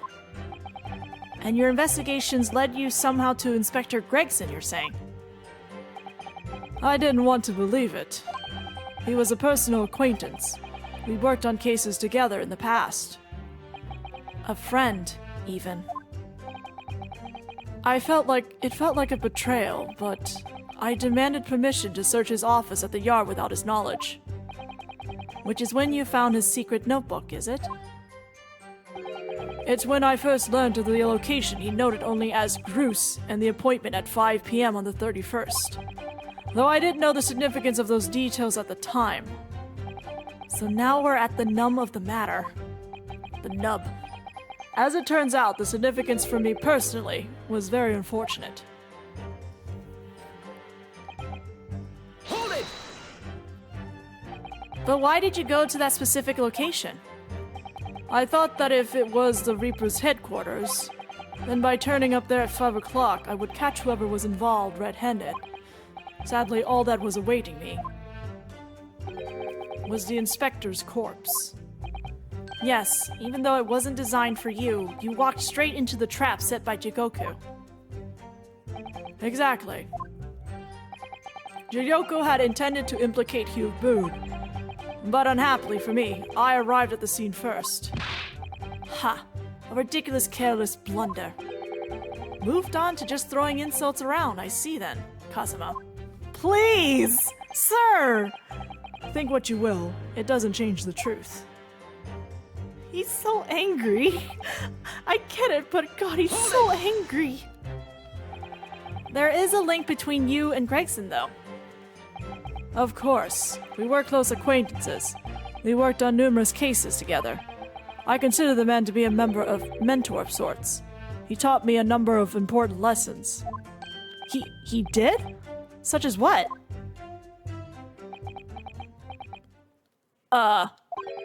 Where to buy good fish and chips, and such like.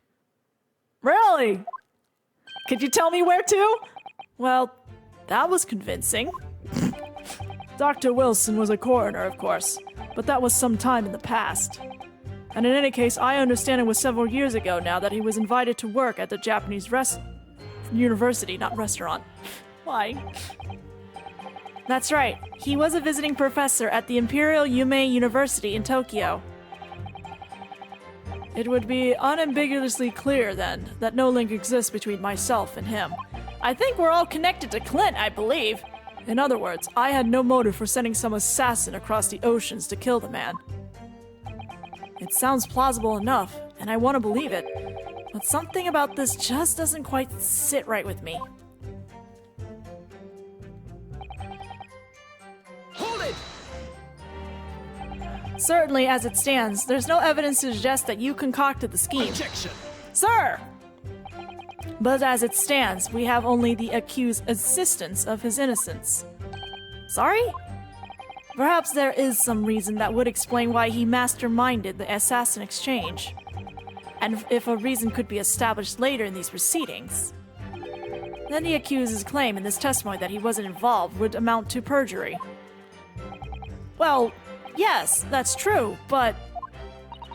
Clearly, Kazuma-sama intends to identify a reason and use it to make his case. So if we don't identify something first, He'll gain the advantage. this could be dangerous. We're in the Shark Tank! Quite literally the Shark Tank.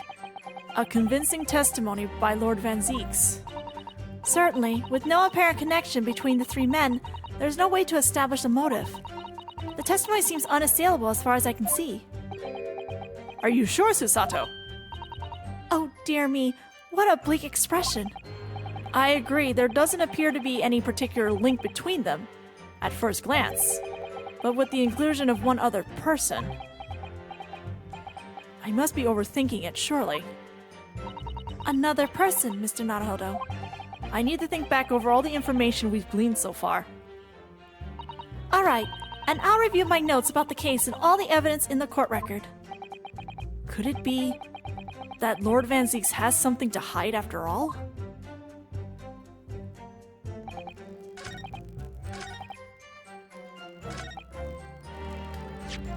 Let me check this. I have the autopsy report somewhere.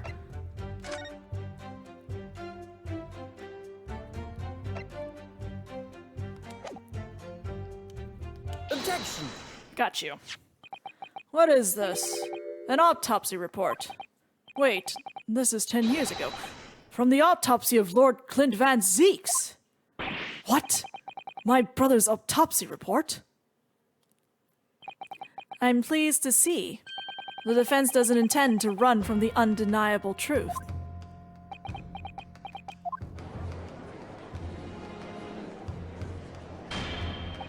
Order in the court! What reason do you have for presenting a 10-year-old autopsy report here, counsel? We're just slowly skimping towards the professor case, no big deal. The autopsy report of the professor's final victim, is an indelible link between Inspector Gregson, Dr. Wilson, and the defendant. Not that accursed name again. The professor.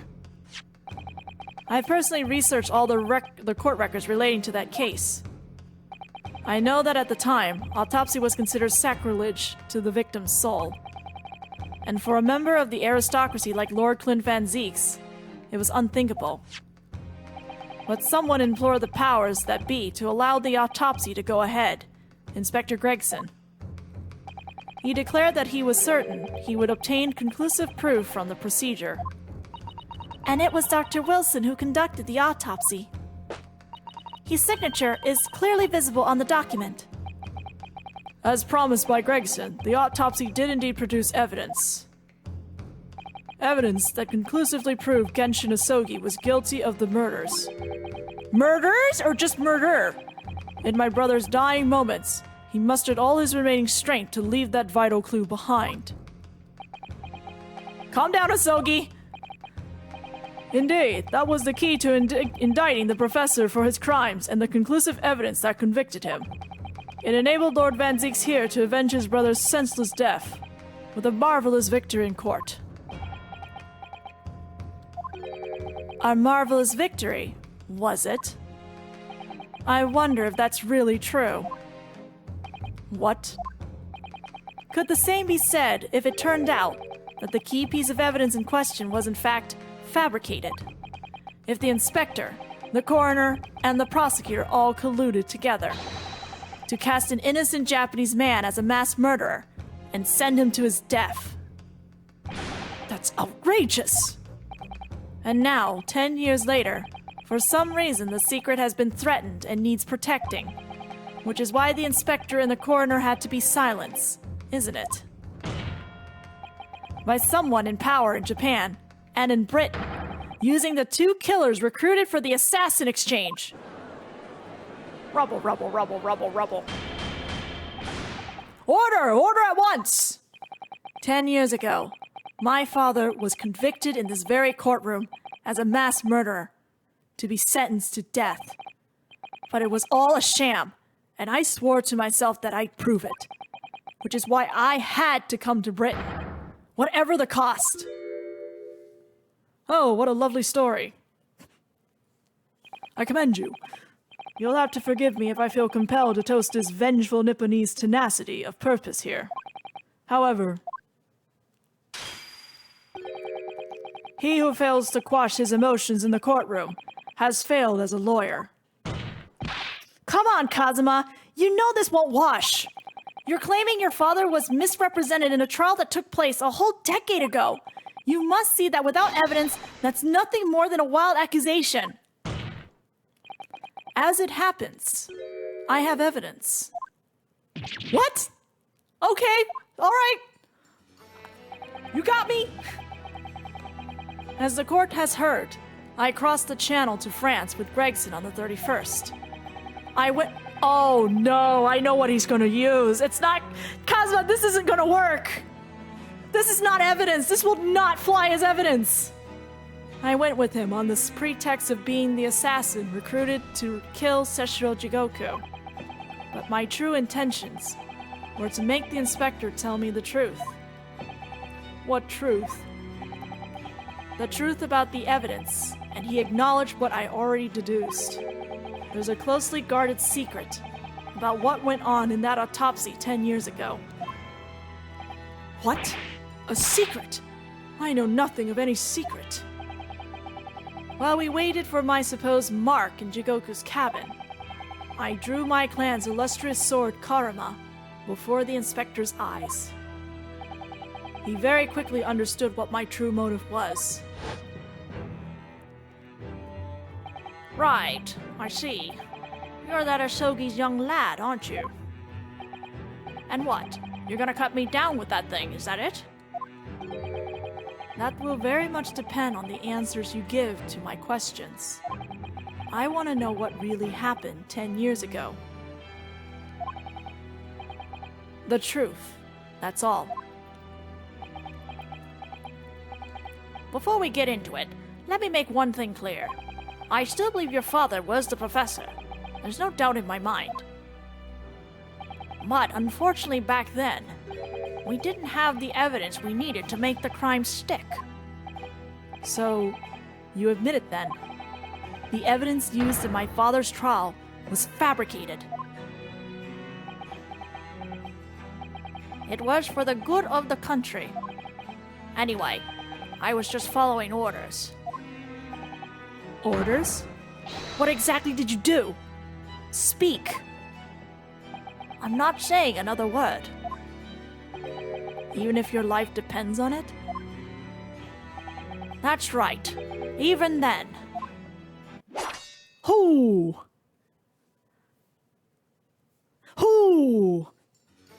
Nice confession! But Gregson is dead, so we can't prove that! So that's when the tip of the sword broke. Oh, Kazuma-sama.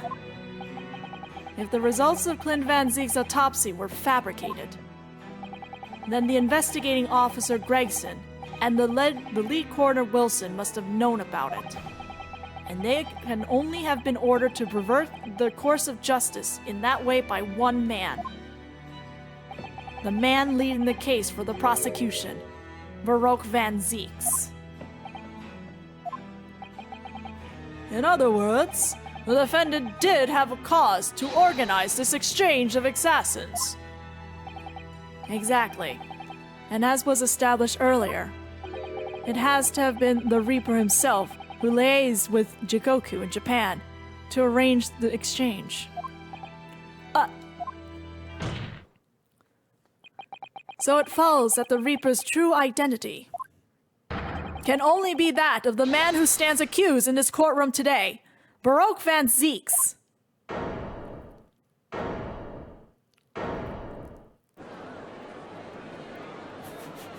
Objection! Kazuma Asogi. What? What you just told the court. Are you absolutely certain of your facts? Did Gregson really fabricate evidence for that trial 10 years ago? I heard it with my own ears. His shameful admission. That's great! It's not gonna fly in the courtroom! Sir! In that case, I know the name of the Reaper. Oh! What? I'm telling you, Cosmo, you should have thought higher! Lord Van Zeeks? I gave no such orders. I know that for certain. Which narrows down the remaining possibilities to one. If Lord Van Zeeks isn't the one behind all this, then yes, there is only one other person who could have done something like that. I believe I know who it is too. You? I just had a feeling this name was going to come up. The true identity of the infamous Reaper of the Bailey is... Where the heck is Vortex? Take that! There he is. Iris Wilson is the one! The only person who could have arranged the assassin exchange and manipulated the autopsy results is the Lord Chief Justice himself, Lord Male Strongheart. What? Lord Strongheart? Yes, it's true that 10 years ago the defendant handled the prosecution of the professor in court, but he only took over the case after his brother, Lord Clint Van Zeeks, had been killed.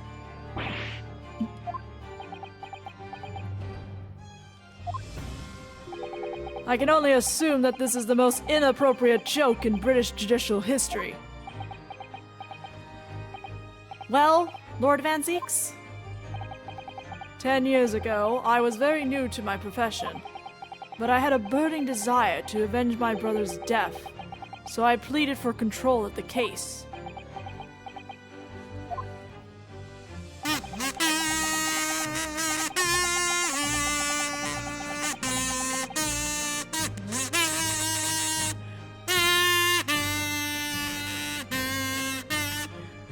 The investigation to that point, the supplication of the lords to allow my brother's corpse to be examined, all the evidence I was given, the autopsy reports, it all came from you.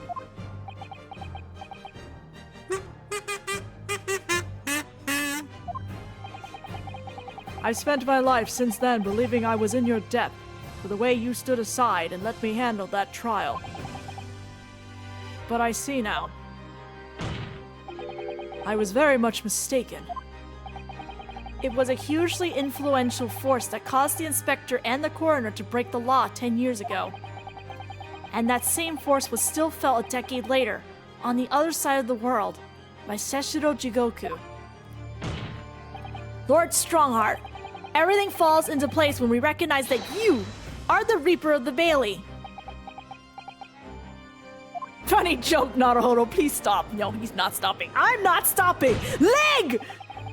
The court awaits your response, my lord. This may very well go down in British judicial history, but I assure you, it is no joke. Consider this a formal accusal by the defense. It doesn't warrant a response. A formal accusal. Don't be absurd. The defense claims are utter nonsense, a wild fantasy at best. You're not going to defend yourself?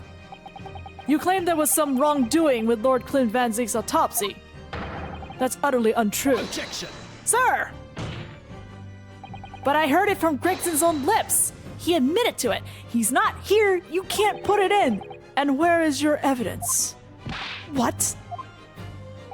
Gregson's dead now.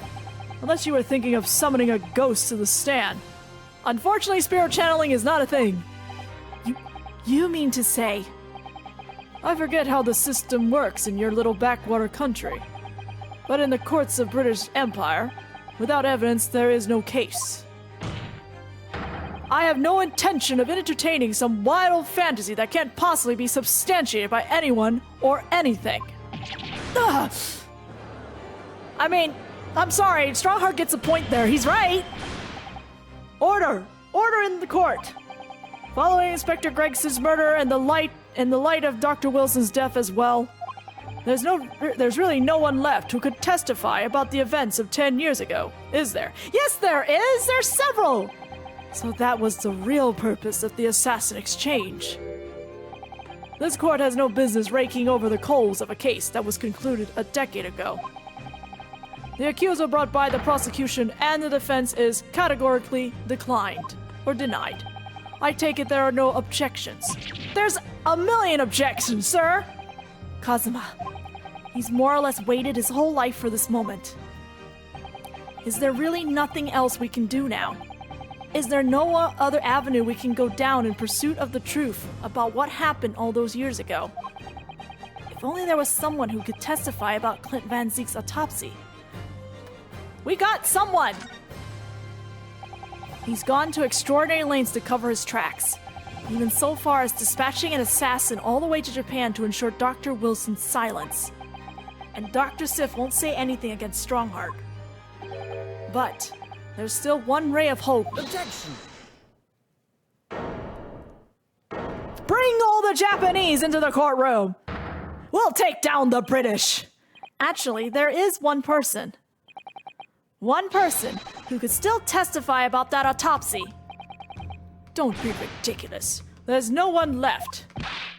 Who, Ryunosuke? Who? Tell me. Kazuma, Please. This trial can't end. Not yet. I'm not doing this for you. I'm doing it for the truth. Calm down, Asogi. The person the defense would like to call to the stand to testify about the autopsy of Lord Clint Van Zeek's is... Take that! Heavens help us, another Japanese? An expert in forensic medicine, my lord. Professor Yujin Mikatova. 16 years ago, he came to London with Seshio Jigoku and Genshin Asogi as a visiting student. And what could his testimony possibly tell us? Professor Mikatova was the primary assistant during the autopsy in question. He was also the person who actually penned the report. Incorrect. The autopsy was carried out by the coroner, Dr. Wilson. The report carries his signature. It was the primary assistant's duty to keep a written record of the coroner's work during the procedure.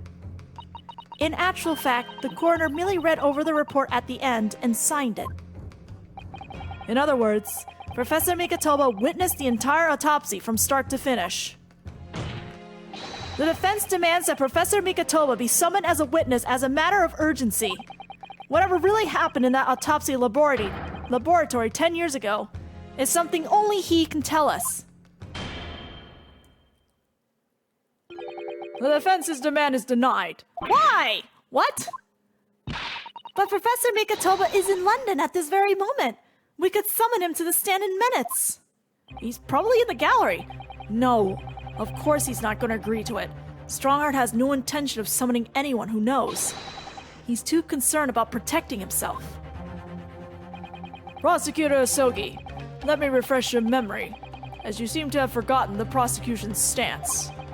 Only minutes ago, you accused the defendant of being the Reaper and of masterminding the assassin exchange. I did, yes. So present your evidence for those claims and make your case complete. At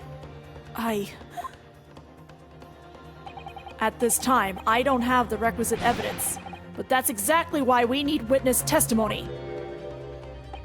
The professor case is closed. There's no clues in the distant past that will bolster your argument today. I'm afraid to say, Prosecutor Asogi, that you would appear to be possessed by the spirit of your late homicidal father. Now, as I stated earlier, this courtroom has already reached a conclusion with respect to the matter at hand. Inspector Gregson was murdered by Japanese Supreme Court Judge Setsuro Jigoku. As for any hidden circumstances that may exist, they will be investigated in due course by the proper authorities. No, they won't. Objection! No, they won't at all. But we all know what will happen. That'll just give the mastermind of the whole venture time to cover his tracks again. By which you mean me? Yes, actually. Your punishment for this contemptible behavior will be decided at a later date. As for you, Prosecutor Asogi, you will be remanded following these proceedings. Willingly, I trust, since you gave your word. This futile game of revenge is over, young Master Asogi. No, it's not! Oh, there he goes. He's done.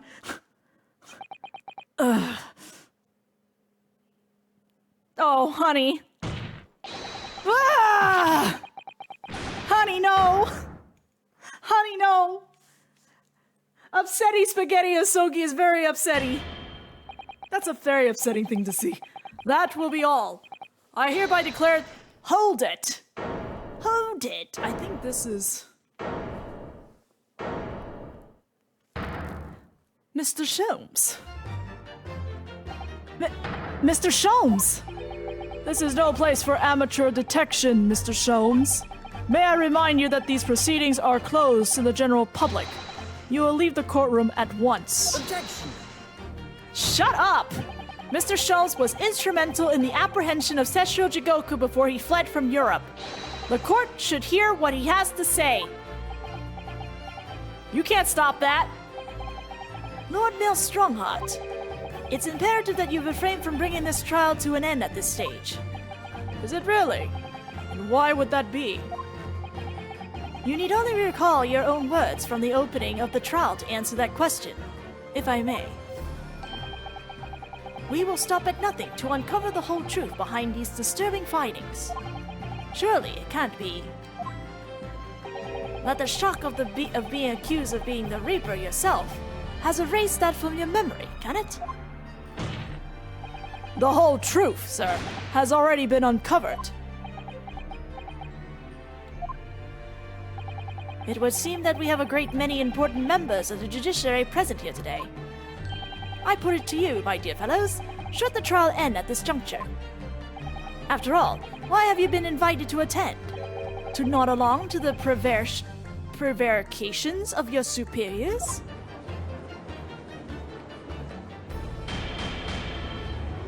Order! Order in the court!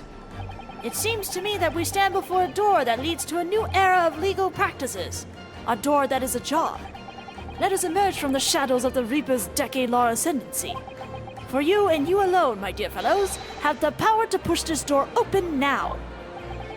The auditors in the gallery have no rights to express an opinion on court proceedings. Silence! He's right. The judge has absolute authority here. Yes, if he calls the trial to an end, it must end. But will that really do? I sense dark things occurring behind the scenes. Dark things indeed. Is there a single person here present who can honestly say? I can't see anything. What's? The trial should go on. Summon the witness. That's right. We need to clear this up before that young Just Me fellow is reprimanded. Got you. My lord, you assured those peasants that you would uncover the truth here. Vindicate yourself of that soundless accusation. The truth, the whole truth, and nothing but the truth. That's the very foundation of British law. A toast to my dependable colleagues in the gallery. On with the trial! On with the trial!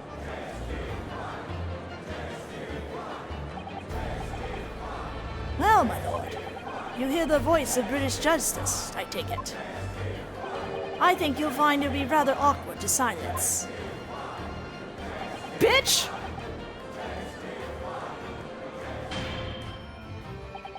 The court will recess briefly. I'm gonna go save the game. So there's one part there's a part in this case where Asogi recovers his bearings and everything. And I'm sorry, I kind of wish they used Asogi's original theme when he finally gets his second win instead of the prosecutor theme. Because I think it suits it better when he gets his second wind. So I kind of want to go back and edit that in later. I have no intention of shrinking from these allegations. Bailiff, arrange for the subpoena of the witness at once. As soon as the gentleman arrives at the courthouse, we shall reconvene. A recess won't be necessary, my lord. Pardon? Mikatoba is a close friend of mine. He accompanied me today and is waiting in the antechamber as we speak. I do believe he's been enjoying a little trip down memory lane, in fact. What? Professor Mikatoba is here in the courthouse. Mr. Sholmes, you didn't know this would happen, did you? My dear fellow, no one is in a better position to answer that question than you, surely. I wasn't just asking for the fun of it, you know. Well, I must thank you for your assistance in this matter, Mr. Sholmes. However, you are of no further use here. Kindly leave the courtroom at once. But of course. In truth, I find myself rather busy now as a result of these developments. Mr. Naruhodo. Yes? I trust you have Iris's little lucky charm with you. Absolutely. It's still in my pocket. She sends her regards, and a reminder. If you find yourself at a dead end, the ears are at your disposal. Just one tug, if you please.